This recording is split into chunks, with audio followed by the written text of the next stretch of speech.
18 anos, ou seja, 0 bala, 0 quilômetros, como é que eu começaria? Vamos lá, o primeiro ponto é como eu começaria. Em primeiro lugar, eu jamais teria um emprego. Eu jamais teria um emprego. E essa primeira afirmação, ela é engraçada porque, na realidade, eu nunca tive um emprego. A maioria de vocês já conhece a minha história, não é? E a minha história, todo mundo sabe que eu comecei a trabalhar numa escola de inglês. Não é? Meu primeiro trabalho, minha primeira experiência profissional foi trabalhando como vendedor numa escola de inglês. Isso em 1991. Eu tinha 19 anos de idade, não tinha nem 18. Eu comecei a trabalhar com 19 anos de idade. O que acontece? Aí muitos podem perguntar, Flávio, mas esse não foi o seu primeiro emprego? Não. Na realidade, foi minha primeira experiência profissional. Eu nunca tive uma carteira assinada. Eu nunca recebi férias, 13º, fundo de garantia, não é? Nunca tive licença, ou seja, eu realmente não experimentei o modelo da CLT. Eu nunca tive um salário fixo na minha vida, não é? Eu era vendedor, se eu vendesse eu ganhava, se eu não vendesse eu não ganhava. Inclusive até o dinheiro do transporte eu não tinha, nunca tive vale transporte na minha vida, eu nunca tive plano de saúde pago pela empresa na minha vida. Eu nunca tive alguma coisa que eu tivesse algum medo de largar para poder empreender ou construir um negócio. Eu acho que isso é uma vantagem, não é? Acho que isso é uma vantagem. Eu não precisei vencer o medo para largar um emprego para poder fazer um projeto, porque eu nunca tive um emprego, eu nunca tive um salário, não é? Então eu comecei a trabalhar num negócio que não era muito recomendável, né? Você trabalhar como vendedor sem nenhuma garantia, isso do ponto de vista trabalhista, não é? Era um trabalho absolutamente informal. Não era um trabalho formal, era um trabalho absolutamente informal. No entanto, para mim, isso foi uma coisa muito positiva, porque eu nunca me senti tendo alguma coisa a perder. E também aprendi a produzir o meu ganho. Eu fui treinado num ambiente também onde eu tinha que produzir o meu ganho. Se eu não produzisse aquilo que eu tinha que produzir, eu não ganhava nada. No fundo, a minha primeira experiência profissional já foi uma experiência empreendedora. E eu considero que isso não deixou de ser também, para mim, um treinamento para que eu pudesse empreender. Eu trabalhei 4 anos nessa empresa, nesta condição. Eu fui gerente, depois eu fui diretor, e mesmo nesses cargos, o que aumentava eram as comissões. Era um trabalho 100% variável. Agora, preste bem atenção. Por que eu não teria? Se eu pudesse voltar na máquina do tempo, por que eu não teria um emprego? Eventualmente, muitas pessoas me perguntam, Flávio, vale a pena eu trabalhar numa empresa, ter um emprego numa empresa, não é? Para aprender aquele trabalho e poder me desenvolver naquela área, para poder eu empreender naquela área, eu acho positivo. E eu não acho nem que esse pode ser considerado assim, um emprego de carreira, é um emprego provisório, não é? Eu tive a possibilidade naquela experiência profissional como vendedor, aquilo ali foi a minha escola de vendas, não é? Eu aprendi a vender. Ainda mais eu, que tinha 19 anos, era um cara absolutamente tímido, minha timidez, assim, falar em público para mim era o terror, não é? Falar, como eu estou falando aqui agora, para um grupo de milhares de pessoas, temos quase um estádio aqui de futebol me assistindo agora nesse momento, falar para um grupo desse tamanho, talvez me desse, sei lá, vontade de desmaiar, eu sair correndo. Eu sempre fui uma pessoa muito tímida. Então, aquela escola de vendas, ela também me ajudou a superar a minha timidez, me ajudou a eu me tornar uma pessoa mais autoconfiante, não é? Já que eu estava dentro daquele processo. Então, a primeira coisa que eu faria se eu tivesse 18 anos, que eu não faria, eu jamais teria um emprego. Por que eu jamais teria um emprego? Número 2, eu venderia algum produto. Eu escolheria algum produto. Vamos lá, eu tenho 18 anos, não tenho grana, tá? Não tenho grana, não tenho capital, não é? Para poder montar uma empresa. Eu faria o quê? Não é? Eu venderia algum produto. Eu escolheria algum produto. Aliás, a minha vida começou assim, vendendo um produto.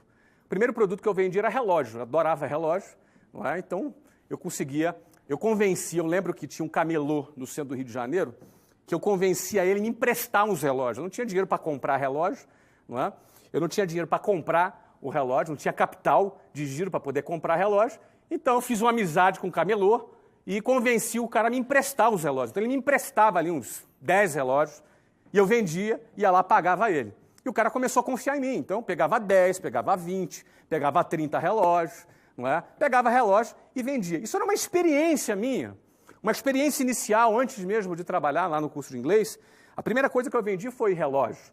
Não é? Então, tive uma experiência de vender, uma experiência transacional de eu trabalhar com cliente. Muita gente tem preconceito com essa história de vender. Muita gente tem esse preconceito. Mas, no fundo, se você quer empreender, amigo, cara, empreender é vender. Não é? A Volkswagen, se não vender, quebra. A Apple, se não vender, quebra. Todo empreendedor que tem a sua empresa e não vender, ela quebra. Então, a atividade básica de uma empresa é ter um produto e vender esse produto ou serviço. Se você quer ser empreendedor, mas você não quer ter a experiência de vender, você está perdendo uma oportunidade de iniciar pequeno o seu negócio. Porque o seu negócio não precisa ser uma empresa com um prédio, com 400, com 500 pessoas. Às vezes o seu negócio começa com um produto que você está vendendo, com uma carteira de clientes que você começa a fazer e uma experiência de expandir o seu capital de giro através da venda de um produto. No meu caso, eu estou dando um exemplo aqui do camelô, que eu pegava dinheiro, que eu pegava ali relógio emprestado para poder vender. A minha segunda, depois eu evoluí, depois eu cresci. Não é? Quando eu evoluí, eu fui para o Paraguai comprar relógio. Então eu cheguei, não é, comprar relógio do Paraguai e vender. Não é? Eu tinha, na época, talvez 18 anos de idade. Então, essa foi a minha primeira experiência com venda. Então, quando eu comecei a trabalhar numa escola de inglês, né, num trabalho absolutamente ali informal, a experiência de venda já era uma coisa que eu já tinha começado a desmistificar. Não é? Eu acabei não prosseguindo com o produto relógio. Acabou não sendo um produto que eu quis prosseguir, mas eu acabei conhecendo um outro produto, que foi o produto inglês. E nesse produto inglês eu fiquei de 1991 até 2013. Eu fiquei 22 anos vendendo curso de inglês. 4 anos numa empresa que eu tive ali a minha primeira experiência profissional e 18 anos com a minha própria empresa, não é? Começou com uma escola, chegou até 380 e poucas escolas funcionando em 5 países, com mais de 10 mil funcionários, quando eu vendi essa companhia para um grande grupo brasileiro, numa das maiores transações do setor de educação no Brasil. Mas tudo começou vendendo curso de inglês. Eu vou falar de todas essas etapas para você. Então, por exemplo, eu venderia algum produto, qualquer um produto. Aqui eu até dou um exemplo banal, picolé, bala, bombom. Você está pensando o quê? Que bom vende picolé. Você acha que quando eu falo picolé, vender picolé, que bom vende picolé. Ué, qual o problema se você for um vendedor de picolé? Você pode ter uma indústria de picolé vendendo no mundo inteiro. Certo? Então, a primeira coisa, você tem que acabar com essa história de preconceito. Preconceito com qual seja o seu produto ou qual seja a sua atividade. Se você quer empreender, se esse é o seu objetivo, e você quer com 18 anos começar uma carreira como essa, pô, cara, escolhe um produto, seja qual for. Tá? Que produto eu escolhi? Eu comecei com relógio. Depois eu troquei para inglês. E desse inglês eu engatei e fiquei 22 anos vendendo curso de inglês. Certo? Bom, vamos lá. Terceiro ponto. Jamais me envolveria com pirâmides. Você sabe o que é a pirâmide? Pirâmide é aquele negócio de ganhar dinheiro fácil. Não é? Ganhe 5 mil por semana, aqueles anúncios na internet. Pirâmide financeira. Em primeiro lugar, pirâmide financeira é crime. Certo? É crime contra a economia popular. Jamais participaria de nenhuma pirâmide. E é importante você diferenciar o que é pirâmide de empresas de marketing multinível. São duas coisas diferentes. Qual é a diferença entre pirâmide e empresas de venda direta? Natura é uma empresa de venda direta. Avon é uma empresa de venda direta. Aí você tem empresas de marketing multinível, não é? Onde você tem um produto e vende aquele produto e várias pessoas ganham em diversos níveis. Qual é a diferença básica entre pirâmide e empresas de marketing multinível? Pirâmide, ele disfarça que tem um produto. Ele disfarça que existe um produto. Só que, no fundo, a empresa fatura pela adesão de novos adeptos ali daquela pirâmide. Então, o cara bota 5 mil, e aí outro cara de baixo bota mais 5 mil, aí vai dividindo aquele dinheiro, vai partilhando aquele dinheiro, quem está em cima vai ganhando, e uma hora essa bomba explode lá embaixo. Não é? Já marketing multinível, não. A empresa vive da venda de produtos. Aí você pode ter equipes, pessoas ganhando em cima de outras pessoas porque estão gerenciando equipes diretas, não é? São coisas diferentes. Muitas pessoas me perguntam, Flávio, marketing multinível é uma experiência de empreender? Eu responderia sim. Eu penso que marketing multinível é sim uma experiência de empreender. E marketing multinível pode ser também uma boa escola de venda, para você aprender a vender.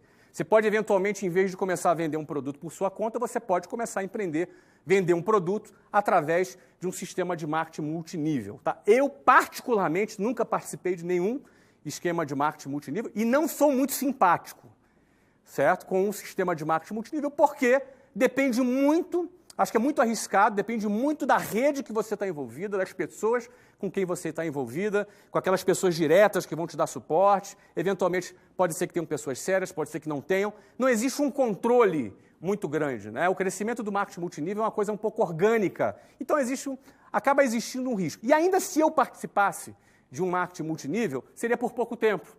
Eu não participaria por muito tempo. Talvez se eu participasse, seria para aprender a vender. Lembrando, eu tenho 18 anos agora, tá? Tenho 18 anos, o que eu faria? Não é? Então, talvez eu aprendesse a desenvolver técnicas de venda, ia começar a vender, mas depois eu ia partir para vender o meu próprio produto. Porque eu, Flávio, não participaria de um marketing multinível, porque eu me preocuparia em criar a minha própria marca. A minha própria marca.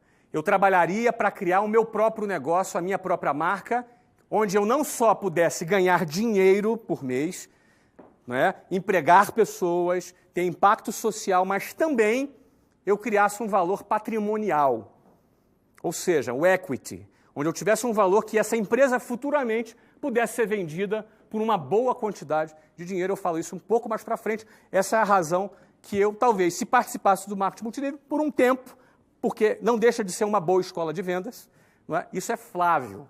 Tá? Não estou dizendo que se você participa de marketing multinível, se você curte, se você gosta, não estou falando mal, estou dizendo que Flávio, se participaria por um tempo como uma forma de aprender a vender, me desenvolver na área de vendas. Tá? Mas logo em seguida ia procurar trabalhar com o meu próprio produto e criando a minha própria marca. Então, o terceiro ponto, eu jamais me envolveria com pirâmides. Quarto ponto, numa segunda fase, depois de conquistar um pouquinho de capital, criaria modelos recorrentes de vendas desse produto, tipo um serviço de entrega de pães todas as manhãs com consumidores associados, me dedicaria a vender esse plano, tudo sem muito capital, mas que me permitisse começar pequeno, sonhar grande com escala. O que eu quero dizer com isso? Uma das coisas que eu aprendi em negócios ao longo da minha vida, que o trabalho de você vender um produto, muitas vezes é o mesmo trabalho de você vender um produto com vendas recorrentes. Vou te explicar o que isso significa. Eu tenho uma padaria, eu vendo pão.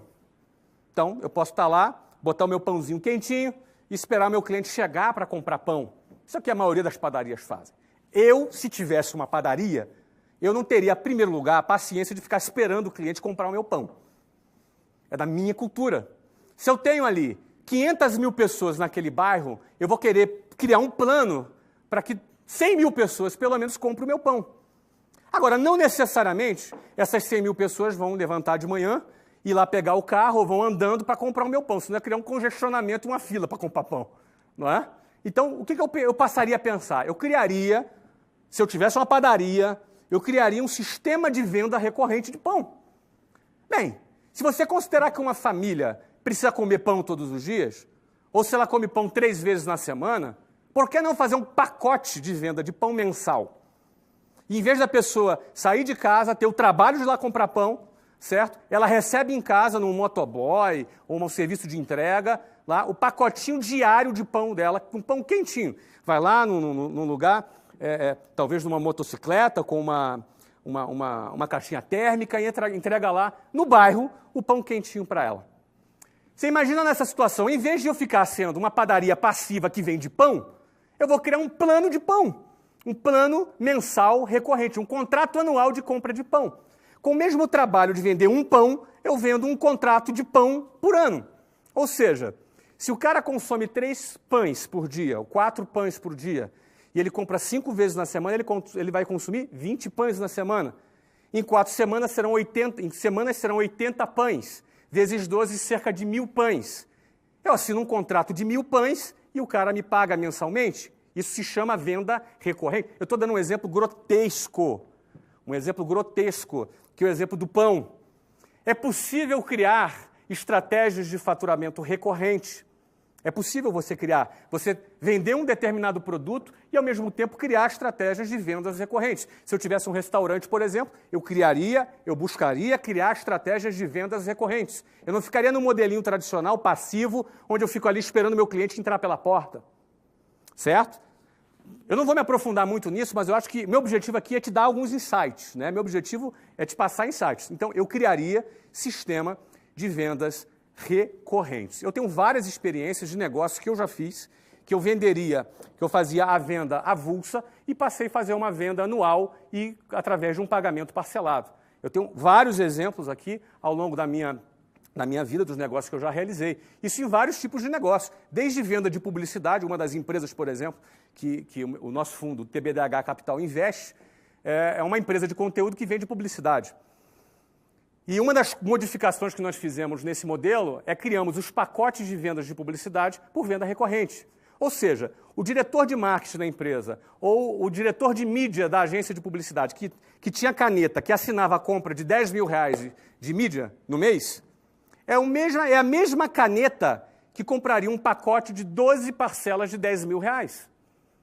É a mesma caneta que assinaria um pacote anual, num plano de mídia anual de 12 de 120 mil. Ou, desculpa, 12 de 10 mil, que daria um total de 120 mil. Ou seja, em vez de eu vender 10 mil, eu passaria a vender 120 mil reais.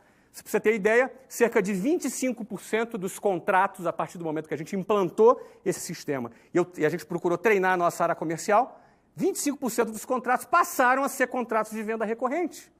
Significa que 25% dos contratos de publicidade dessa empresa passaram a faturar 12 vezes mais. Faz diferença no final do faturamento? Então, a quarta parte é o seguinte: depois que eu já começasse a vender um produto, eu escolhia vender um produto, seja ele qual for. Eu ia procurar criar, certo? Depois que eu conquistasse já algum capital, eu ia procurar criar um modelo recorrente de venda para esse produto, porque isso alavanca o faturamento de vendas desse produto. Bom, quinto. Vamos para o quinto. Aqui. Viveria com não mais do que 50% do que ganhasse para ampliar meu capital de giro. Aí começam os desafios.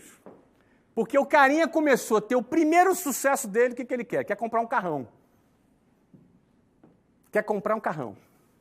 Ele começou a ter o primeiro sucesso dele, começou a ganhar o primeiro dinheirinho dele, ele já quer comprar uma moto nova. Bacana. O cara está duro, pendurado, mas está com a moto nova. Não é? O cara vai priorizar o quê? O status dele, o glamour dele. Agora ele quer que as pessoas achem que ele tem sucesso. Ele quer ter essa imagem de sucesso. Ele começou a ter um primeiro sucessinho. Vai para o carrão. Então, o que eu colocaria aqui é o seguinte: viveria com não mais que 50% do que eu ganhasse. Isso não é fácil, mas é possível. Isso não é muito simples, mas é possível. Por que isso é importante? Porque quando você amplia o seu capital, você aumenta o seu poder de fogo. Você pode investir no seu negócio. Você pode, inclusive, botar o dinheiro para trabalhar para você. E você não entra na onda insana de consumo. Aquela onda de consumo que as pessoas compram. Então, tem sempre um motivo para comprar, tem sempre uma oportunidade única para investir. Não é? Eu geralmente recomendo as pessoas guardarem 20%, não é, do salário. Mas aqui eu estou pegando pesado. No início, com 18 anos, o cara tem que guardar 50%. O cara mora com o pai ainda. Né? Tem 18 anos. Vai guardar 50%. Guarda 50% do salário, do salário, do ganho, né, que ele está ganhando ali no negócio dele, e guarda, aplica ou investe no próprio negócio dele. Né? Fica com o teu carrinho velhinho, trabalha ali, né, reduz o teu custo fixo ao máximo possível, porque eu tenho 18 anos, eu quero crescer, eu tenho que ter capital, eu tenho que ter poder de fogo para poder investir mais e fazer o meu negócio crescer. Tá? Então, isso aí começa o desafio aqui, mas isso aqui é um fator super importante. Você viver 50% do seu ganho. Adapta a sua vida a isso, cara.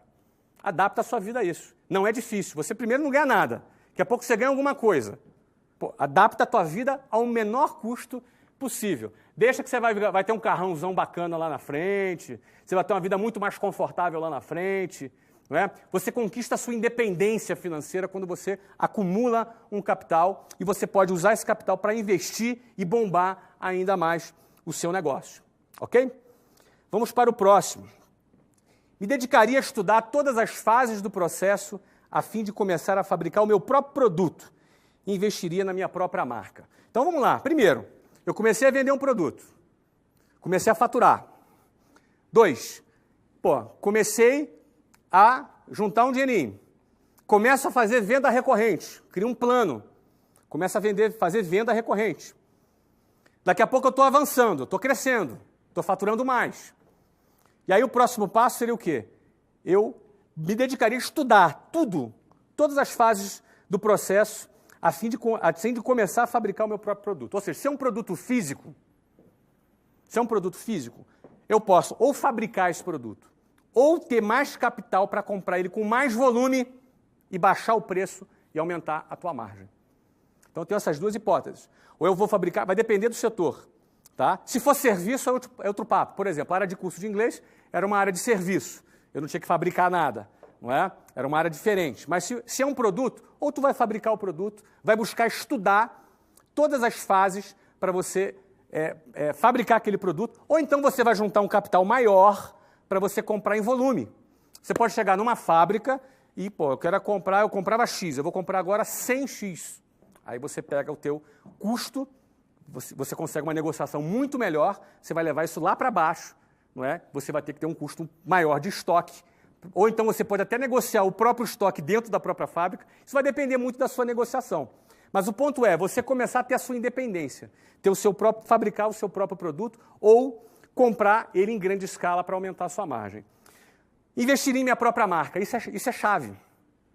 Você investir na sua própria marca é chave, porque a sua própria marca, ela representa a sua independência. Você ter a sua própria marca representa você começar a construir um patrimônio. Quando você investe na sua marca, é o seu patrimônio, não é um patrimônio de um terceiro. Não é? Se você tem a sua própria marca e aquele teu produto expandiu e você está vendendo bastante, daqui a pouco essa tua empresa pode valer dezenas de milhões, centenas de milhões ou alguns bilhões. É assim que funciona. Mas desde que a propriedade intelectual seja sua. Isso é o maior valor que tem. Não é? Isso vale mais que lucro. Vale mais do que o lucro da própria empresa, é você ter a possibilidade de construir a sua própria marca. Seja de serviço ou seja de produto. Não é? Então, eu colocaria isso. Casualmente, gente, todas essas etapas aqui que eu estou falando, eu vivi elas. Não é? Então, na realidade, o que eu estou aqui escrevendo é que eu repetiria. Não é? Muitos desses passos que eu estou colocando, muitos não, todos até agora, pelo menos, foram passos que eu faria. Eu talvez mudasse uma coisa, que uma pessoa me perguntou, que eu, na minha época, não fiz. Uma pessoa me perguntou, seria aqui nesse slide aqui, ó, ela me perguntou, venderia um produto, do 2, no 3, no 4, isso, entre o terceiro e o quarto aqui. A pessoa, aqui ó, no sexto, me dedicaria a estudar todas as fases do processo. A pessoa me perguntou, Flávio, você faria faculdade? Olha, eu não fiz faculdade, tá? Eu abandonei a minha faculdade. Eu estava no meio do meu projeto e deixei de lado a minha faculdade. Eu tinha uma matrícula de Ciência da Computação na Universidade Federal Fluminense. Primeiro eu abandonei Engenharia Mecatrônica e Engenharia de Computação, um na USP e outra na Unicamp, porque na época me apaixonei pela Luciana. Não é? A Luciana, vocês já conhecem, ela tinha 17 anos, eu 20, quando nos casamos. Temos 22 anos de casado hoje. E na época eu falei, não vou para São Paulo, não vou ficar longe da Luciana. Não é? Só que quando eu comecei a fazer a minha faculdade de Ciência da Computação, comecei a trabalhar na escola de inglês. E aí o meu foco foi total naquilo. Eu modificaria uma coisa. Né? Se eu tivesse 18 anos, de novo, isso é o que eu faria para mim. Isso não é regra, não estou nem te sugerindo isso. Mas eu, Flávio, jamais passaria 4, 5 anos da minha vida numa universidade. Jamais. Investiria meu tempo perdendo dentro da universidade. Por quê? Porque o que tem lá não presta? Não é isso. É muito bom, é muito legal, mas eu ficar 4, 5 anos da minha vida dentro de uma universidade, eu considero tempo demais. Não é? Em 4, 5 anos eu já tinha me casado e aberto minha empresa. Eu comecei a trabalhar com 19, com 23 eu abri o WhatsApp. Em 4 anos eu abri o WhatsApp, não é? Em mais 7 anos eu já tinha 1.000 funcionários. Então, eu não faria. Quando meus filhos, por exemplo, me perguntam, pai, eu devo fazer uma faculdade? Eu falo para eles, não. Eu digo isso para eles. Na minha opinião, vocês não devem ir para o college, né? Que é nos Estados Unidos. Não é? Mas minha professora me falou, pai, que se eu não fizer uma faculdade, eu não vou conseguir arrumar um emprego. Eu falei, responda para a sua professora que você vai trabalhar para dar emprego, não para arrumar emprego. não é? Então, eu estou procurando treinar meus filhos para isso. Agora, o quê? Eu não aconselho meus filhos a estudarem? Não, ao contrário. Eu aconselho eles a estudarem muito. 2 tipos de coisas. Hoje eu faria a faculdade online. Na minha época não existia. Se eu tivesse 18 anos, eu faria tudo isso que eu estou fazendo aqui e faria uma faculdade online. Seja uma faculdade online voltado para business, alguma coisa voltada para administração, para business, alguma coisa que fosse me acrescentar. Eu estudaria em casa.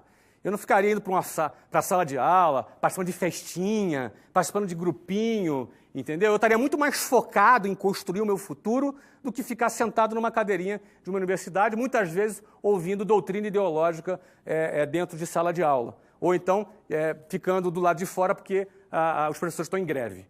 Não é? Então, eu não faria uma faculdade. Eu faria uma faculdade online. Hoje, se eu tivesse 18 anos, eu estudaria em qualquer programa online. Hoje você pode fazer uma faculdade online nos Estados Unidos, se você quiser.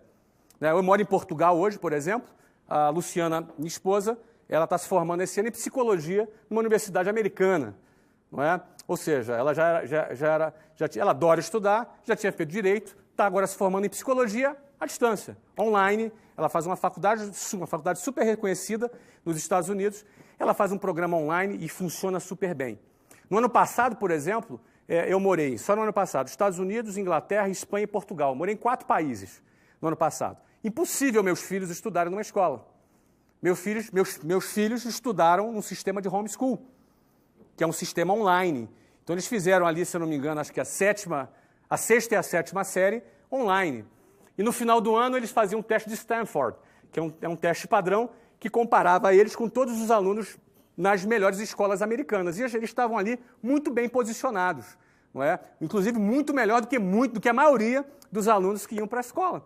Eles estudavam sozinhos, sem contar com o fato que eles acostumavam a pesquisar, acostumavam a buscar informação do que aquele sistema passivo da escola, que é o cara ficar sentado, um professor dando matéria ali para ele, ele fica passivo sentado para depois fazer uma prova.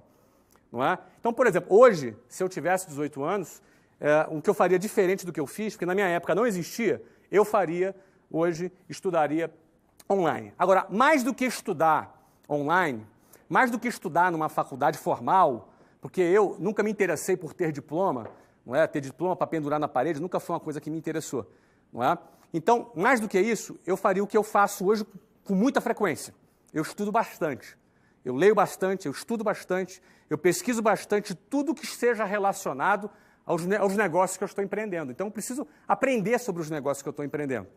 Eu preciso estudar sobre aquilo que eu estou fazendo. Então, eu vou ler, eu vou estudar, eu vou pesquisar. Então, eu valorizo muito mais, por exemplo, a pesquisa própria do que um ensino formal em troca de um diploma.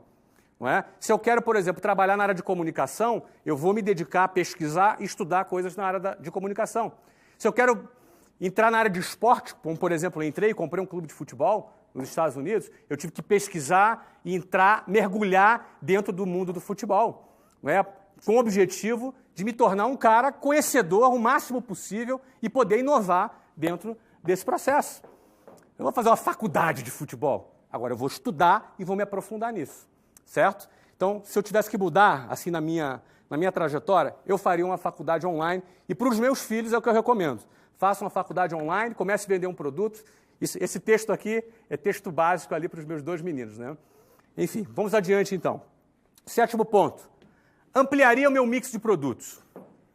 Bom, a partir do momento que eu já tenho o meu produto, a minha carteira de clientes, a partir do momento que eu já comecei a criar planos de vendas recorrentes, já estou investindo na minha marca, certo? Já estou investindo na minha marca, ok? Já estou estudando todos os processos para aumentar a minha margem, seja fabricando ou seja comprando em maior escala para ter um desconto maior e fazer o meu estoque. Isso na hipótese de produto. Eu aumentaria o meu mix de produtos. O que é aumentar mix de produtos? Muitas vezes você, na mesma venda que você faz para a pessoa, que já é uma venda recorrente, você pode ter produtos acessórios que aquele mesmo cliente, no momento da compra, no momento mágico que ele decidiu fazer a compra dele, ele compra mais um segundo e um terceiro produto junto. É simples, você vai comprar uma roupa Não é? Você vai na loja, compra uma roupa. Ah, não, você vai comprar uma camisa. Quero comprar uma camisa. Duvido você sair da loja só com uma camisa. O cara vai te mandar um cinto, vai te botar um sapato, não é? Vai te mandar uma carteira, uma meia, uma cueca, enfim. O cara está treinado ali com um mix de produtos deles para despertar o teu interesse, despertar a sua necessidade num determinado produto. Então, se eu já tenho o meu produto, já estou vendendo ele de forma recorrente, já criei planos de vendas recorrentes para fazer com ele, não é? Então, eu amplio o meu mix de produtos para poder, naquele momento de venda, eu ampliar em 10% ou 15% o meu faturamento com o mesmo cliente. Não é? Então, sétimo, ampliaria meu mix de produtos. E detalhe, com a minha própria marca. Oitavo, isso aqui é muito bacana. Criaria canais de distribuição alternativos. Por exemplo, franquias online, venda direta, B2B, etc. Isso é muito bacana. Porque aqui eu começo a falar de uma coisa que me atrai muito. Eu sempre, quando eu vou fazer algum determinado negócio, eu vou investir numa empresa, a primeira coisa que eu olho é a escala, é o potencial de escalabilidade desse produto. O que isso significa? Se eu posso, por exemplo, vamos dar um exemplo aqui, eu vou vender navio de guerra. Qual o potencial de escala que tem esse produto? Eu vou vender o quê? Para países, né? Eu tenho aí meia dúzia de países que podem comprar os meus navios. Então não é um produto que me atrai, não tem escala, não vou vender navio de guerra para a dona de casa, não é, que vai comprar um navio de guerra. Agora, vamos pegar um outro produto. Eu vou vender alimentos. Pô, você tem um potencial de escala grande. Eu, particularmente, gosto muito de serviço. Não é? Eu gosto bastante de serviço. Até não tenho nada contra produtos, mas serviço é uma coisa que eu gosto muito, porque serviço você consegue ter uma margem maior, você cria valor agregado e você tem uma margem maior. Então, eu vou vender o quê? Um curso de árabe? Curso de russo? Um curso de inglês. Não é? Um curso de inglês tem muito mais escala do que um curso de russo, certo? Então, quando eu vou avaliar um produto, eu vejo o seu potencial de escalabilidade. Esse potencial de escalabilidade, ele pode ser distribuído de diversas formas, não é? O que seria um canal de distribuição convencional? Tem uma padaria, por exemplo, e eu sou o dono da padaria. Então, eu vou abrir uma segunda filial da minha padaria. Vou botar um filho lá, vou botar um gerente lá, vou botar alguém para tocar essa padaria. Mas daqui a pouco eu abri a terceira padaria, a quarta padaria, a quinta padaria, daqui a pouco eu estou no meu gargalo. Porque eu não tenho ainda competência gerencial, software de gestão, modelos de gestão, eu ainda não me desenvolvi, por exemplo, para ter mais do que 5, 6 padarias. Então você começa a esbarrar em alguns limites, limites técnicos, limites físicos, limites de experiência, de gestão, e por aí vai. Não é? Então esse seria um modelo convencional, você criar uma rede. Agora, o que seriam canais de distribuição alternativos? A franquia, por exemplo, é um modelo alternativo. Eu, quando tive escola de inglês, meus primeiros 3 anos, eu só tive escola própria. Eu abri a primeira escola, cada escola tinha que ter cerca de 40 funcionários, um espaço de 400 metros, eu abri a primeira escola. Sem grana e daquele jeito, no cheque especial, como você já deve conhecer a história. Não é? Depois, eu abri a segunda escola em São Paulo. Nos primeiros 3 anos, eu abri 24 escolas. Uma nova escola inaugurada a cada 45 dias. E aconteceu justamente isso comigo. Eu comecei a me sentir sobrecarregado, eu precisava me reinventar. E no meu caso, eu tinha uma certa resistência com franquia. No ano 2000, foi quando a gente implantou o nosso primeiro sistema de franquias. Então, o sistema de franquias, ele é um modelo de distribuição. Se você tem um negócio que é bem sucedido, dependendo do setor, considere a hipótese de expandir o seu negócio através do modelo de franquias. Não é? Ah, mas eu não tenho conhecimento, cara. Contrata uma consultoria de franquias, contrata especialistas. Eu, por exemplo, contratei a Languetar, um grande amigo meu, ficou grande amigo, me ajudou a formatar minha franquia lá atrás, em 1999. Não é? Continua sendo um grande amigo hoje, continua formatando franquias. É um cara super bom nisso. Esse cara vai te dar todas as dicas. Não é? Tem um Xerto aqui em São Paulo também, é um cara super bom também, não é? De formatar franquias. Que é uma outra coisa, que é uma forma de adquirir conhecimento que eu sempre usei, que seria assim, conversar com especialistas. Então eu lembro que eu contratei a consultoria do Alan para me ajudar a formatar franquias, e assim, era uma consultoria de 6 meses. Na época eu usei 2 meses só, não é? Sentei com ele, paguei os 6 meses, mas só usei 2, porque eu já tinha ouvido o que eu queria. Fiquei muito amigo do Alan, E o Alan, eu falava sempre para o Alan, cara, esquece, cara, você já me deu o que eu precisava, já me deu as informações que eu precisava, porque eu sento do lado da pessoa e sugo, sabe, cara? Isso é um jeito legal de se aprender as coisas. Você pega um cara, senta do lado dele, se tiver oportunidade, suga a informação do cara e pergunta mesmo, anota, suga a informação. Pô, aquele cara que é um especialista, pô, em 1 hora de conversa com aquele cara, se bobear, é como se fosse 5 anos numa faculdade sentado ouvindo um professor falar. Você entendeu? Então você senta para o cara, ouve, suga. Eu sempre gosto eu sou uma esponja. Eu gosto de sugar a informação, colar em gente que saca daquele assunto e sugar informação. Até hoje eu faço isso. Não é? Novos negócios, dependendo dos novos negócios que eu faço, eu arrumo alguém, sento, marco a reunião, marco o almoço, o jantar, sento, converso e ali sugo conhecimento, que são sempre conhecimentos valiosos. Não é? Então, no exemplo de franquias, esse é um exemplo de canal de distribuição. Outro canal de distribuição é online. Nós estamos aqui agora com milhares de pessoas, aqui agora ao vivo, 10 horas e 40 minutos, eu estou aqui em São Paulo, ao vivo, falando com milhares de pessoas. Nós estamos online aqui. Nós estamos online. Quem diria, se a gente voltasse no tempo, que seria possível você estar falando com milhares e milhares de pessoas online, ao vivo, da maneira que a gente está fazendo aqui. É impressionante o que a tecnologia hoje te proporciona. A tecnologia ela te proporciona você ter uma escala grandiosa. Uma escala grandiosa. Eu tenho aqui gente hoje de outros países aqui assistindo essa transmissão ao vivo. Não é? Eu estou aqui podendo colaborar, transmitir informações para você que está lá no Japão, que está aí, você que está aí na Inglaterra, você que está nos Estados Unidos, na Argentina, e você de todo o Brasil, de norte a sul. Ou seja, o canal de distribuição online te permite você falar com o mundo inteiro, te permite você vender o seu produto ou o seu serviço para o mundo todo.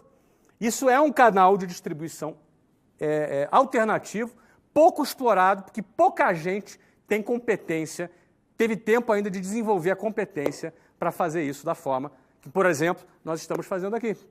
Não é? Isso não deixa de ser uma alternativa para você, para fazer o teu sistema de distribuição online. Então, você pode vender serviços e produtos online. Venda direta. Não descarte a possibilidade da venda direta. A Avon é uma empresa bilionária que está no mundo inteiro através de venda direta. Você pode ter equipes de vendedores. Por exemplo, roupa. Roupa é um excelente produto para se vender através de venda direta. Porque nem todo mundo tem tempo de ir até uma loja para poder escolher uma roupa.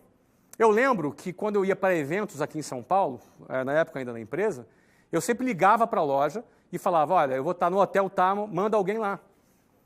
Então ia lá o gerente da loja, me levar a roupa no hotel, já sabia o meu tamanho, já sabia o que eu gostava, o que eu não gostava, e eu escolhia ali, comprava, o cara levava para mim. Era o exemplo de uma loja que eu gostava, e o cara confiava em mim, e o cara fazia isso comigo. Agora, o cara que quer vender roupa, roupa é um excelente produto para você vender com venda direta. Não é? Você imagina, você ter uma equipe de 500 pessoas vendendo roupa para você.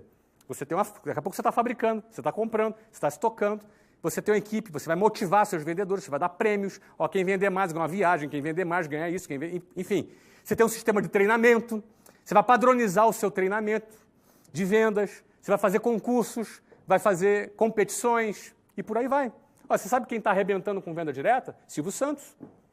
Silvio Santos com a Jequiti, que é um produto de venda direta, não é? Está arrebentando. Eu não sei se esse número é exato, mas se eu não estou enganado, Jequiti já fatura mais de 400 milhões de reais por ano. Um produto que há 6, 7 anos atrás sequer existia. Não tem loja Jequiti, é venda direta. Eu não sei quantos vendedores tem, mas eles recrutam os vendedores e vendem um produto. Então, eventualmente, o canal de distribuição de venda direta, ele é um tipo de canal de distribuição alternativo. Um outro aqui é o B2B. B2B é business to business, ou seja, você vender para empresas, fazer contratos corporativos.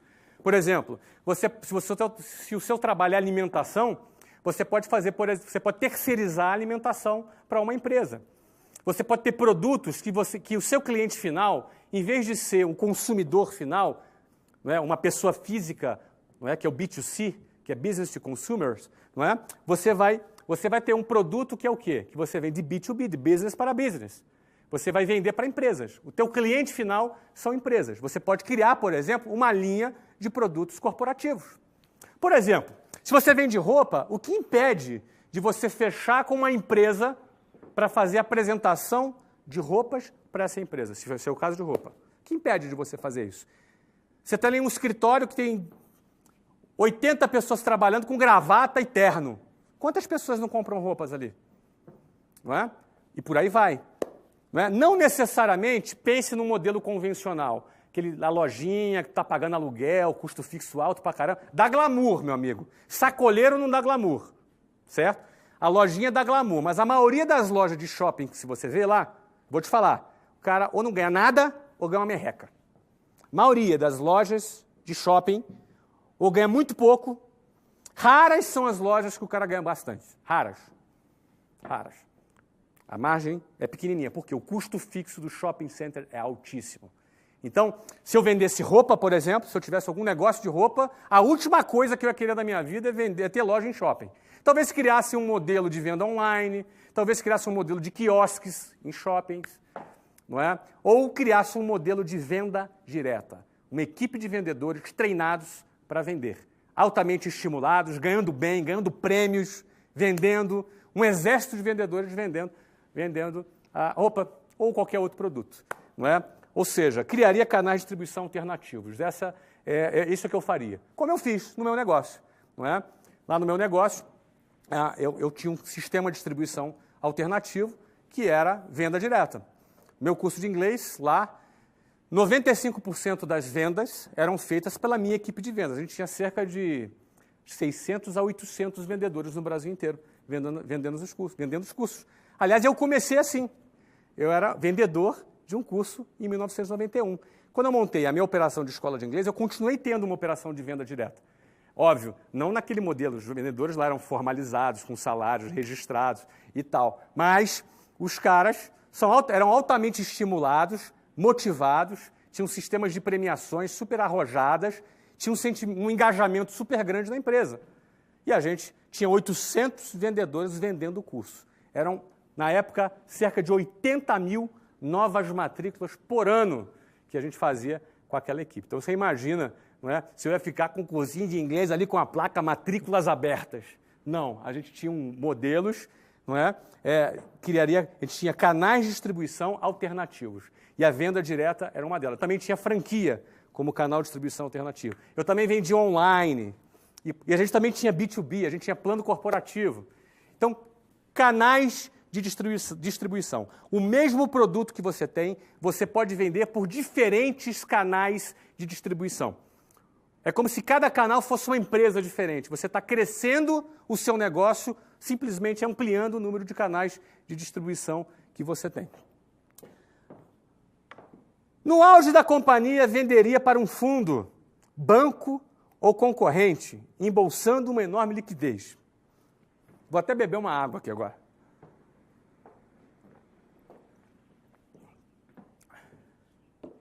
Bom, o 9. Venderia. Muita gente se apega. Muita gente se apega ao negócio. Deixa eu falar um pouco sobre isso. Eu vendia o meu negócio lá, eu amava meu negócio, eu amo até hoje. Mas o tempo de um empreendedor, ele tem um tempo definido num determinado negócio. Senão ou ele se acomoda, ou ele se desgasta, ou ele perde o brilho dele no olho. Principalmente se for um empreendedor mesmo, porque o empreendedor, ele se motiva construindo o negócio. O empreendedor, ele não é síndico de prédio, ele constrói prédios, mas ele não é síndico de prédio. Ele se motiva muito em desbravar, em criar, em inovar, em criar coisas novas. Muita gente, eu me lembro, quando eu vendi um negócio, não é? O nosso negócio foi vendido por quase R$1 bilhão, e algumas pessoas chegavam para a gente e falavam assim, puxa, Flávio, o que deu errado, hein? Você vendeu, né? Pô, tava com algum problema o negócio? As pessoas acham que porque você vendeu um negócio estava com problema. É o contrário. Isso é uma questão de cultura. Nos Estados Unidos, quando você vende um negócio, a primeira coisa que você ouve é parabéns. Por que parabéns? Porque quando você criou um negócio a ponto de despertar no mercado interesse naquele negócio, a ponto de ter criado um valor que um fundo, uma empresa profissional decidiu investir e comprar o seu negócio, isso é um reconhecimento muito grande. Não é? Sem contar que um negócio, geralmente, você vende por 10 vezes, em média, um múltiplo, 10 vezes o valor do seu lucro anual.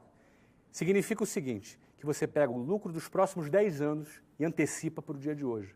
É como se você tivesse ganhado 10 anos da sua vida. E você ainda tem a liberdade para construir o negócio que você quiser. Isso não tem nada a ver com você estar apegado ou desapegado. Eu continuo respeitando o negócio que eu fundei, eu continuo amando aquele negócio. É como uma filha, não é? Esse é o exemplo que eu costumo dar. Você tem uma filha linda, te beija, te abraça, não é? Quando você chega em casa, ela corre, te dá um abraço, pula no seu colo. Ela é linda, aquela criança. Só que um dia, aquela menininha linda, ela vira uma mulher. E um dia ela vai se casar. E um pai, quando vê a sua filha se casando, por mais que ele tenha dor no coração, ele fica feliz quando vê a sua filha casando e vai construir a vida dela com a nova família que ela vai formar. Não é? Então, ou seja, a venda de uma empresa, ela é um momento que você considera que você cumpriu a sua missão e agora você vai realizar o lucro, você vai desfrutar do patrimônio que você construiu. Você vai desfrutar do patrimônio que você construiu. Então, você pega 10 anos futuros de lucro, antecipa, aquele comprador vai te pagar esse dinheiro todo, você vai ficar com uma enorme liquidez nas suas mãos, tendo cumprido a sua missão e tendo realizado o seu lucro. E você vai ficar feliz vendo aquela empresa sendo tocada por profissionais competentes e que vai tocar adiante aquele projeto. Não é? Então, no auge da... Agora, por que no auge? Por que no auge? Porque no auge você vende pelo valor mais um valor bom. Você vende no auge daquela companhia. Não é? Ou seja, você não vai vender no momento que a empresa está mal. Você vai vender quando a empresa está bem. É assim que funciona. Quando a empresa está bem, você vai ter fundos, você vai ter bancos, você vai ter pessoas. Eu, por exemplo, durante os 2 últimos anos, eu atendi mais de 20 fundos interessados na compra da minha empresa. Fundos internacionais, fundos nacionais, os maiores fundos do mundo eu atendi porque tinham interesse no meu negócio. Agora, por que tinha interesse no meu negócio? Porque ele era lucrativo, ele era um bom negócio, ele era um excelente negócio. Então, aquele é o momento, não é? Aquele é o momento de você, não é? De você fazer a venda. Eu tive propostas boas em outros momentos, mas eu não me senti assim, eu não senti que era o momento da venda. Eu não me senti confortável para fazer a venda naquele momento. Em 2008, eu tive uma proposta 5 vezes menor, mas não me sentia confortável. E eu acreditava que eu conseguia ter um upside maior ainda. Então, até o momento que foi feita a venda na empresa. Você passa a empresa para uma outra pessoa e passa a ser a responsabilidade daquela pessoa tocar o projeto adiante e você é recompensado. Você tem antecipado em torno de 10 anos de lucro operacional da sua empresa antecipado nas suas mãos. Não é? E quando você vende, você sai do risco do seu negócio, do risco da operação, não é? Você também tem toda uma liquidez e você tem liberdade. Ou você vai fazer aplicações financeiras, ou você vai abrir e investir em novos negócios. Você tem a liberdade para você escolher. Não é? Se você faz isso em 5 anos, daqui a pouco você monta um novo negócio e constrói tudo de novo. Não é?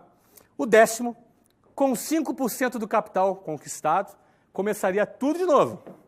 Investiria os outros 95% em investimentos conservadores em moeda estrangeira. Vamos começar pela primeira parte.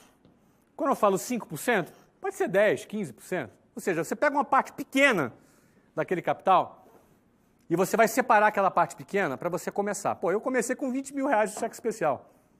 Não é? Agora, eu não vou usar cheque especial, mas eu posso pegar ali uma pequena parte, não é? 10%, posso pegar 15%, que seja até 20%, eu acho que no máximo. 20% do capital, você pegou um dinheiro grande, pega 20%. Ó, esses 20%, o que eu vou fazer? Eu vou investir em novos negócios. Você pega o restante do dinheiro, você faz o quê? Uma aplicação financeira. Você cria uma aplicação financeira. Aqui eu coloquei investimentos conservadores em moedas estrangeiras. Primeiro, por que conservador? Eu sou muito arrojado em negócios. Eu invisto, eu não tenho problema com correr riscos, não é? Não tenho realmente problema. Eu sou bastante arrojado. Agora, para investir o meu dinheiro, eu não sou arrojado. Eu sou bastante conservador. Porque quando eu abro um negócio, depende de mim. Eu tenho operação na minha mão, não é? Eu não vou vender pão esperando o cara comprar pão. Eu vou criar uma venda recorrente de pão através de uma equipe direta, ou por franquias, ou por outros canais de distribuição, com a minha própria marca. Percebe? Então, eu não vou fazer a coisa de maneira passiva. Entendeu? Então, o que acontece? No meu negócio, eu garanto o trabalho. Agora, investimento financeiro, vou investir. Eu não invisto em bolsa de valores. Já investi bastante, já ganhei bastante dinheiro em bolsa de valores, até já perdi também. Mas eu não invisto. Por que eu não invisto em bolsa de valores? Porque eu prefiro, se eu quero empreender, eu prefiro investir nos meus negócios. Eu boto fé no meu taco. Eu boto mais fé no meu taco do que nos executivos que estão ali nas empresas. Então eu prefiro investir nos meus negócios. Se é para eu investir em negócio, eu invisto nos meus. Eu compro os meus negócios. Eu invisto em novas ideias. Agora, eu aposto muito mais nisso que investir em empresa que está sendo tocada por algum executivo. Certo? Então, eu prefiro investir no investimento conservador. E por que em moeda estrangeira? Hoje nós vivemos uma flutuação de câmbio muito grande. Hoje, nesse momento, principalmente com as eleições, né, você percebe, né, dependendo do resultado da pesquisa, sobe a bolsa, cai o dólar, ou dependendo do resultado da pesquisa, cai a bolsa, sobe o dólar. E você, na hora que você investir o seu dinheiro, você não pode ficar à mercê do sobe e desce das pesquisas eleitorais. Você não pode ficar à mercê do sobe e desce do desempenho dos executivos das empresas de capital aberto. Não é? Eu não quero depender disso. Muita gente fala, não, mas você pode fazer uma análise fundamentalista associada com análise gráfica. Cara, eu não quero saber disso. Eu quero saber o seguinte, eu pego meu dinheiro, invisto no meu negócio, abro ele e vendo ele por 1 bilhão depois. Ponto. Isso eu garanto. Agora, eu garanti o que vão fazer lá na Bolsa de Valores, eu não gosto. Eu, Flávio, não estou dizendo que é errado. Você gosta de bolsa, investe em bolsa, ótimo. Eu, Flávio. Tá? Então, agora, eu pegaria o investimento conservador. Hoje, o que seria um investimento conservador em moeda estrangeira? Títulos de dívidas de governos AAA, né? Ou seja, governos bom pagadores, ou de empresas AAAs. Você imagina, você pegar e comprar um título de uma dívida da Apple, você comprar uma título de uma dívida de uma boa empresa, entendeu? Ou seja, tem garantia, que vai fazer o pagamento. Você ganha isso aí 5% ao ano em dólar. Hoje no Brasil, você ganha numa aplicação conservadora, você pode ganhar entre 9% a 11% ao ano em real. Só que é o seguinte, só a inflação é 6%. Se você está ganhando 10%, tira 6%, 6,5%, que é a previsão da inflação, 6,7%, que é a previsão da inflação esse ano, já está dando 3,3% de rentabilidade. E aí tem um soluço no dólar, o dólar sobe 10%, tu perdeu dinheiro. Você ganhou 10%, mas perdeu 6,7% do dólar, perdeu mais 10% do câmbio. Então, nesse momento, eu faço um investimento conservador em moeda estrangeira, e uma boa moeda hoje para você fazer investimentos financeiros é o dólar. A economia americana cresce num nível de recuperação muito interessante, enquanto a zona do euro está em baixa e o real está instável, porque todo o mercado está em dúvida sobre o futuro hoje. Todo o mercado mundial, tá? Não estou falando de papo eleitoral não, tá, gente? Aqui estou falando de papo técnico, ok? Todo o mercado aguarda para ver o que vai acontecer no Brasil, porque dependendo do que acontece no Brasil, o dólar sobe e as ações caem e por aí vai. Então as pessoas estão procurando fugir do investimento no Brasil nesse momento. Isso acontece em todas as eleições, não é só nessa não. Todas as eleições o mercado fica nervoso, o mercado fica instável, porque ele fica cheio de incertezas. Então nesse momento, o meu caminho, o caminho que eu escolho é fazer investimentos conservadores, tá? Um título de uma dívida de uma empresa AAA, por 3, 4 anos de vencimento, com 5% de remuneração ao ano em dólar. Não é? Sem contar com o fato que há previsões que o dólar pode chegar, isso é previsão, não é nada garantido, pode chegar na ordem de R$ 2,80. Não é? Ou seja, se você tem uma aplicação a 5% em dólar, você tem um bom resultado. Como é que você sabe disso? Fale com o seu banco, né? O seu banco tem que te orientar nisso. Se você eventualmente tem um banco que é fraco, procura um banco melhor, procura um private, um banco que vai te dar um atendimento num outro nível. Tá? Mas a 10 é o seguinte, com 5% até 20% do capital conquistado, você investe em novos negócios. Não é? Então vamos fazer um resumo rápido aqui. Tá? Primeira coisa que eu faria se eu tivesse 18 anos. Primeira coisa, eu não arrumaria emprego. Eu não quero ficar preso no emprego, viver com CLT ali, ganhando um salário. Não, eu ia ter o meu negócio. Então, para começar a ter o meu negócio, eu ia começar. Primeira coisa, vender o meu produto. Achava um produto qualquer para eu vender. Depois que eu fosse vender esse produto, eu ia procurar criar sistema de vendas recorrentes. Ou seja, em vez de vender um produto, vendo 12 no ano, não é? Esse seria o próximo passo. Depois, eu ia procurar estudar todos os passos para poder fabricar esse produto ou comprar ele em escala para ter uma margem maior. E criaria a minha própria marca. Criaria a minha própria marca. Porque eu criando a minha marca, eu tenho o meu patrimônio. O próximo passo que eu faria, eu criaria sistemas de distribuição alternativos, como franquias, como vendas online, como B2B, como venda direta, não é? Para poder distribuir e expandir o meu produto. E, por fim, quando esse produto estivesse muito robusto, estivesse no seu auge, eu faria a venda dessa empresa para um fundo, para um banco de investimento, para um concorrente e embolsaria 10 anos de lucro futuro no presente, gerando uma enorme liquidez. Eu pegaria de 5% a 20% desse valor e investiria em novos negócios. Começaria tudo de novo e faria a mesma coisa em menos tempo, porque agora eu teria mais experiência. Não é? E com os outros 80%, investiria em investimentos conservadores, nesse momento, apostando muito em moeda estrangeira. Bom, é isso que eu faria se eu tivesse 18 anos de idade. Não é? Agora, para você encarar uma trajetória de vida como essa que eu acabei de falar, não é muito simples. Não é muito simples. Porque você vai ter que... essa trajetória de vida é uma trajetória de vida padrão? Pensa comigo. É padrão? É o que a boiada faz? É o que as pessoas que seguem um rumo comum faz? Nós fomos treinados nessa sociedade para viver dessa forma? O nosso aluno da escola e na universidade, ele é treinado para ter essa mentalidade, enxergar negócios dessa maneira? A gente sabe que não. Então, qualquer maluco que resolve tomar uma iniciativa para fazer a coisa dessa forma, ele vai ter que enfrentar um monte de problemas. Ele vai ter que enfrentar um monte de problemas. Eu quero falar agora, sabe quais são os problemas mais frequentes? Sabe quais são os problemas mais frequentes? Vamos lá? São 10 problemas. Eu não vou dar intervalo, não. Vamos uma atrás da outra. Vamos lá. Primeiro problema, o sistema convencional de ensino não prepara para nada disso. Essa é a realidade. Infelizmente, o sistema tradicional de ensino não prepara você, não me preparou, não prepara ninguém para nada disso. Eles preparam para outra coisa. Eles preparam para um outro modelo. Ele prepara o funcionário da fábrica. Ele prepara o funcionário do varejo. Ele prepara a pessoa para o mercado de trabalho. A pessoa, desde cedo, ela é doutrinada, ela é condicionada, não é? A isso. Eu não estou dizendo que isso é ruim, não estou falando que isso não é digno. Pelo amor de Deus, gente, não é isso que eu estou dizendo. Claro que é digno, claro que é bacana, o trabalho é digno, óbvio. Agora, e para quem quer mais da vida?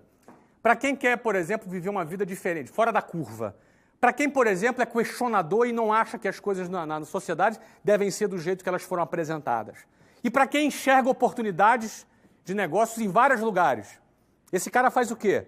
Segue a boiada? O que ele faz? Não é fácil.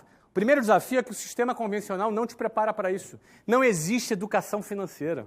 Não existe as pessoas trabalharem para você trabalhar o seu dinheiro. Não é?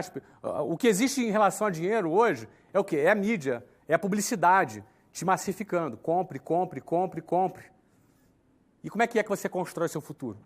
Como é que você constrói a tua estrutura de capital para investir no seu negócio? Então, o primeiro desafio para viver uma vida nesse estilo que eu falei aqui, que, na realidade, a única diferença da minha trajetória dos 18 anos até hoje, a 42 anos, é que, na minha época, não existia faculdade online. Hoje eu faria a faculdade online. Hoje eu continuaria não fazendo a faculdade presencial, mas a online eu faria. Não é? Agora, para viver assim, o sistema de ensino convencional não te prepara para isso. Isso é um problema. Não é? Qual é o segundo problema? A sociedade discrimina os que começam esse tipo de jornada, mas bajula os que chegam ao final dela. Infelizmente, isso que acontece. A sociedade critica. Chega, não é? Hoje em dia é muito comum, eu imagino, que alguns pais, quando veem o filho indo por um caminho desse, é natural que ele fique preocupado. Os pais, às vezes, eles tentam impedir que os filhos se frustrem. Isso é natural, isso inclusive é muito nobre. É natural que um pai, uma mãe, fique muito preocupado com seu filho. E esse sentimento de proteção visa evitar que ele passe por frustrações. Só que, no fundo, alguém que quer construir alguma coisa maior, ele deve ser uma pessoa muito mais apaixonada pela vitória do que pelo medo de perder. Ele deve ser muito mais uma pessoa apaixonada pela conquista do que pelo medo de tomar um prejuízo. Por isso que o empreendedor ele tem que ser corajoso. O empreendedor ele precisa ser corajoso, porque ele não pode temer o prejuízo. Ele não pode temer o revés. Ele não pode temer uma variável que pode acontecer. Ela pode acontecer, porque ele é movido muito mais pela vitória do que pela possibilidade da perda.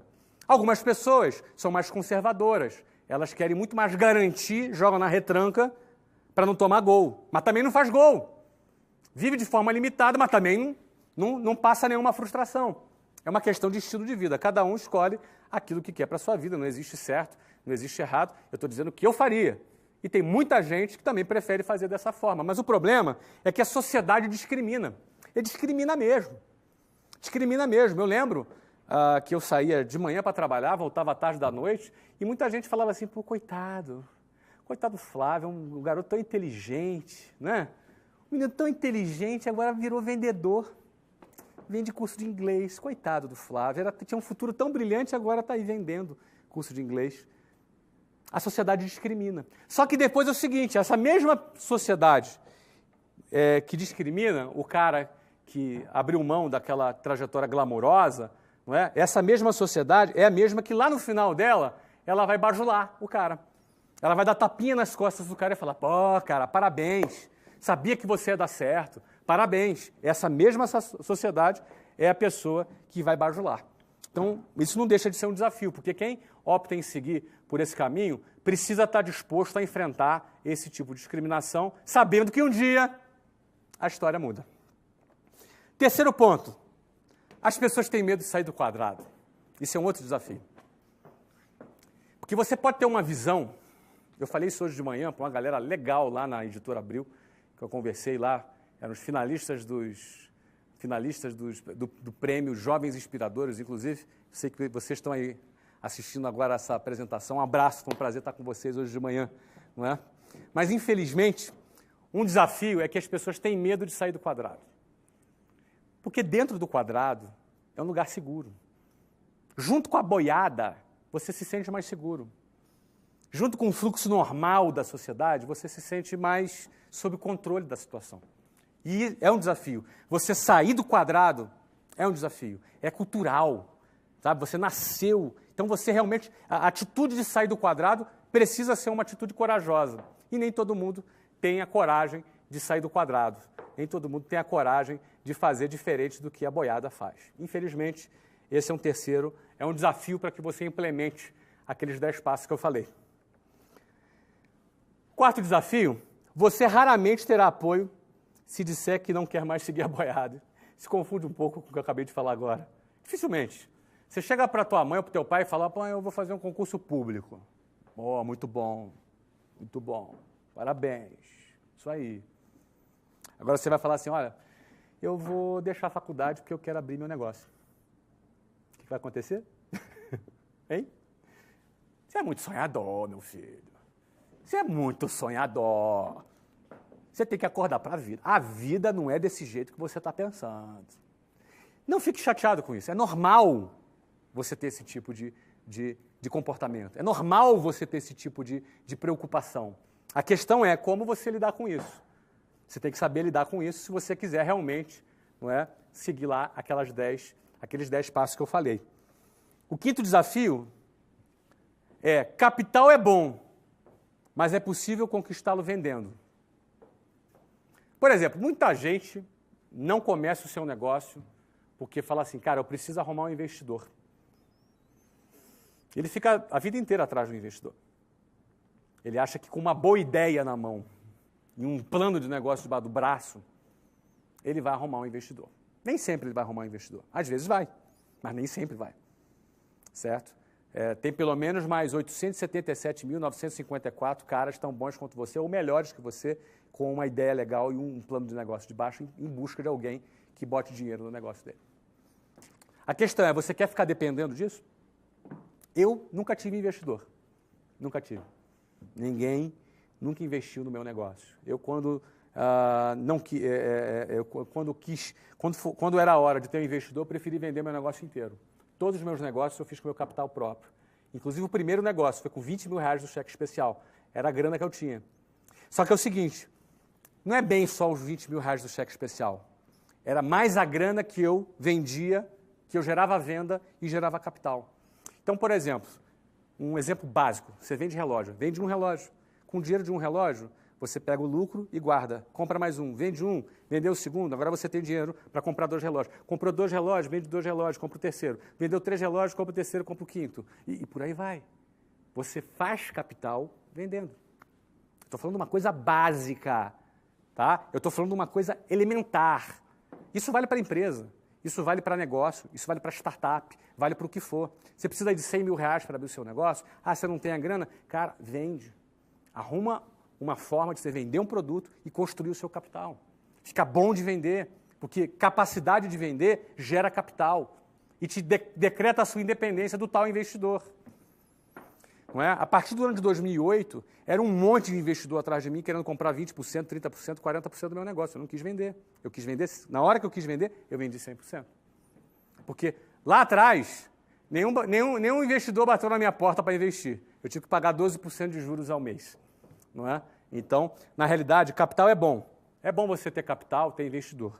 Porém, é possível conquistar esse capital com vendas, vendendo o seu produto. 6. Pessoas convencionais têm preconceito com vendas. Já falei isso aqui algumas vezes. Isso pode ser um desafio para pessoas que vão criticar você porque você está vendendo um produto, ou um desafio para você mesmo, que talvez você seja o preconceituoso. Não é? Sabe como é que às vezes a pessoa tem preconceito? Ela pensa assim, olha, eu não nasci para vender, eu não tenho jeito para vender, eu não tenho dom para vender. Não é como se o cara nascesse, né, com dom de vender, igual o cara que pinta, o cara que toca um instrumento, o cara que canta. Mesmo o cara que pinta, o cara que toca instrumento, o cara que canta, ele pode aperfeiçoar a sua técnica para ser bom naquilo que ele faz. Então é possível você sim vender. Vender é uma atitude que você tem que ter quando você... Não é o prazer da venda, é o prazer de chegar onde você quer chegar. É o prazer de você chegar onde você quer chegar. O que faz alguém vender, eu, por exemplo, eu não tinha prazer em vender, e às vezes alguém me trata mal, alguém me dá não é? Porque o vendedor, ele ouve um monte de não. Então, o meu prazer não era em tomar não, em ficar tomando não. O meu prazer era o seguinte, era conquistar o meu objetivo. Não é? Eu trabalhava para conquistar o meu objetivo, e não para ter prazer no meu dia a dia como vendedor. Aquilo ali era um estágio, aquilo ali era um momento da minha vida. Não é? Eu tinha que passar por aquilo, eu tinha que vencer aquilo para chegar onde eu queria chegar. Então eu não olhava para o hoje, eu olhava para onde eu queria chegar.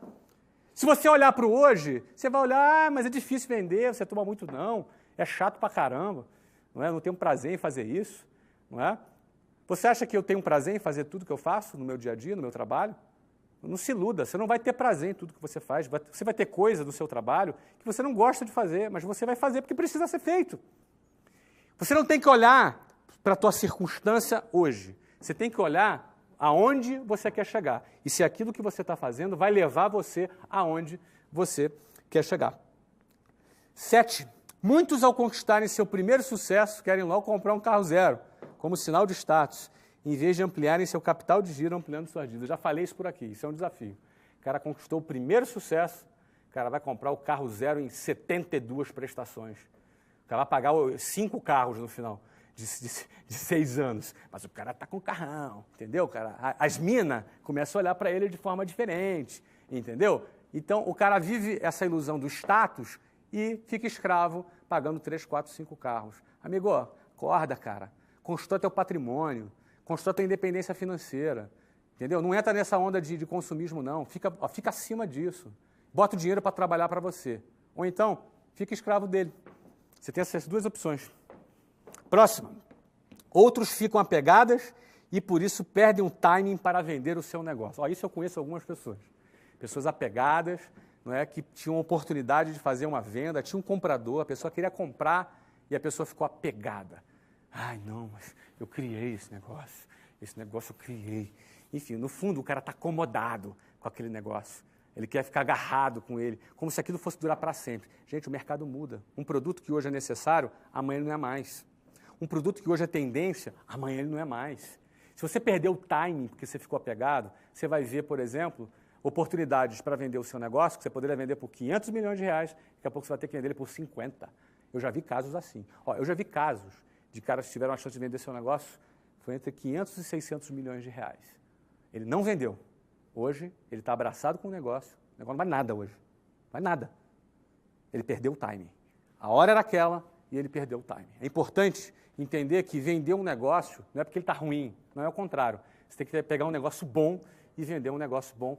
Isso é um trabalho, é uma cultura que os Estados Unidos têm isso muito bem claro, né? Alguns países mais avançados na economia têm isso bem claro, desde a universidade, lá no Vale do Silício, né? Você vê que as empresas são fundadas, já são logo, tem investidores. O que é investidor? Ele compra um pedaço da empresa, não é? E depois elas são vendidas. Você viu agora recentemente o WhatsApp, né? Foi vendida para o Facebook, o Instagram foi vendido também. Não é? E você vê, na área de tecnologia, você vê uma série de empresas que também fazem a venda do seu patrimônio. 9, lucro não é pecado e sonhar não é para alienados. Isso é uma coisa ideológica. Lucro não é pecado. Você não tem que ter pudor para falar de lucro. Não é? Não é nenhum pecado você ganhar dinheiro. Isso não está errado. Você entendeu? Alguém para ganhar dinheiro é uma mentira que você diz que você ganhar dinheiro tem que explorar alguém. Isso não é verdade. Não é? Agora, é óbvio que o lucro não é a qualquer custo. Não é? Eu sempre busquei trabalhar formando e liderando equipes, buscando investir nas pessoas, buscando formar pessoas, buscando cooperar com o crescimento das pessoas, para que eu cresça através do crescimento das pessoas que trabalhem comigo. Isso é uma filosofia, isso dá muito certo, porque quando você vai liderar um grupo, você vai liderar pessoas e você está se dedicando a essa pessoa para que ela se desenvolva, não é? E através do desenvolvimento dela você também vai crescer, isso é uma boa estratégia. Você ter um investimento em pessoas e você crescer por consequência disso. Isso é uma forma de ver gestão de pessoas. Eu sempre gostei de trabalhar dessa forma. E por último, você vai atrair interesseiros. Saiba quem é quem nesse game. Entenda quem é quem. Você vai atrair interesseiros, pessoas que vão se aproximar de você simplesmente pelo interesse de ter algum benefício por estar do seu lado, para ganhar algum dinheiro ali a qualquer custo do seu lado, para se aproveitar de uma forma negativa por estar do seu lado. É importante você saber quem é quem nesse processo. É importante você entender quem é quem nesse game para você não se iludir e você estar muito bem blindado, porque durante um processo de crescimento, eles vão aparecer em diversas formas, de diversas maneiras. Não é? É fundamental estar atento dessa forma